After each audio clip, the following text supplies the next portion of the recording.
Fellas, check out this classic Rokon trail breaker, a true go-anywhere machine. It is two-wheel drive, manufactured by Rokon Inc. right here in Wilmington, Vermont. It's about as American as a motorcycle made today. They're still in business 60 years later, producing these two-wheel drives here right in the good old US of A.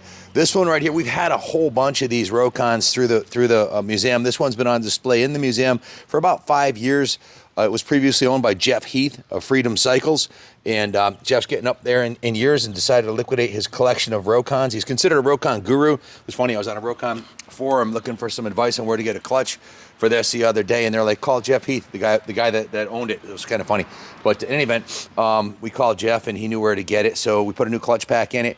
Got a pretty extensive work order on it. One of the things we did with this bike is we kept it all original. We didn't use any touch-up paint on it, and it just looks badass. We have a couple of them that we've done frame-off restos on and repainted them, and they look too new, almost like fake. This is as authentic and badass of a trail brake I've ever seen. Even has the period-correct chainsaw on the front. It has the 5-gallon military fuel or water jug. The actual rims on this are set up to carry water or fuel, or one water and one fuel if you're going out in the middle of nowhere. They're considered flotation devices. This motorcycle will actually float on water with these tires. If you lay it sideways in a river, you can forge streams with it. It has the ammo box on it, it has the shovel. And my best thing about this one is it's the best running one I've ever had. Let me give you a quick demonstration. This one has a kickstart, and that's a 2-cycle.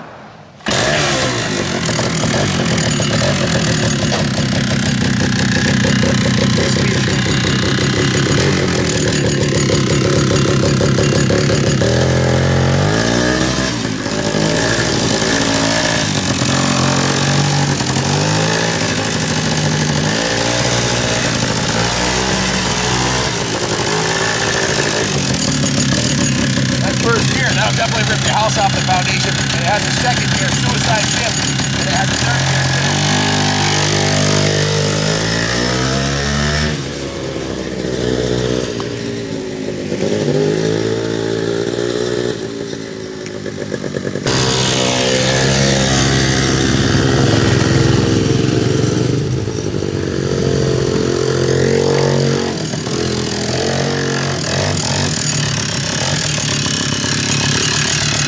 With a suicide shift, there's no clutch. You can start off in third, second, or in first gear. First gear is like a granny gear for climbing up the side of hills. It'll literally climb right up the side of a mountain. Let me demonstrate.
hunters, trappers, anybody who wants to get out in the middle of swamps or woods or climb mountains. So you literally go anywhere with this thing.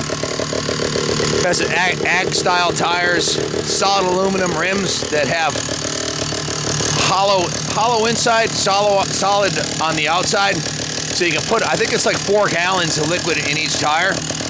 And I've been riding this around for a couple of days. It's performed flawlessly. Very cool piece. It's got every option you could get from Rokon. It's got the spring seat. It also has the hitch on the back too. So if you wanted to haul drag some deer out of the woods or whatever, they make little trailers that you can put behind it. It's got a passenger pegs on it, so you can put a saddle on here. Definitely lots of room for cargo.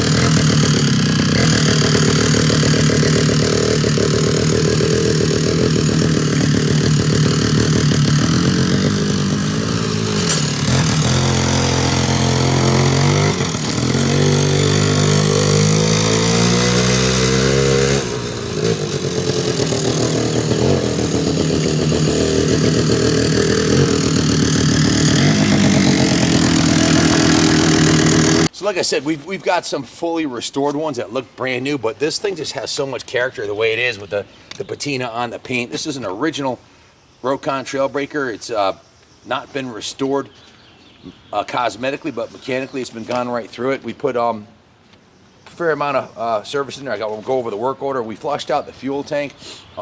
When Jeff bought it to the museum, it was exactly the way it looks right now, but it had been sitting for 5 years, so we went right through it. We flushed out the fuel tank, cleaned that out, put 2 gallons of VP fuel in it, mixed it 52-to-1, put a new fuel line in it with an inline fuel filter, did a full carb rebuild service, brand new foam air filter, new exhaust manifold gasket, new lock washers for the bolts, and a new drive clutch with a one-way sprag bearing. We lubed and adjusted the cables, put a new brake return spring, and the brakes work great. Kicker works great. We put new gear oil for the final drive miter boxes, new gear oil for the transmission, a new spark plug, did a magneto service, cleaned and gapped the ignition points, set the ignition timing, dialed in the carb mixture screws, and set the tire pressure at 3 pounds each, so that the tires are pretty much the suspension on it. They're very soft and very pliable, so when I was going over the curb coming down the hill there, I was like braced myself. I thought it'd be an impact, but it just sucked it right up. You've got probably 5 inches of rubber flexibility there with the 3-pound massive ag tires on here. These are made by Goodyear too. It's about an American of a machine as you can get. 570 by 15 Goodyear super grip ag tires. It'll freaking go anywhere.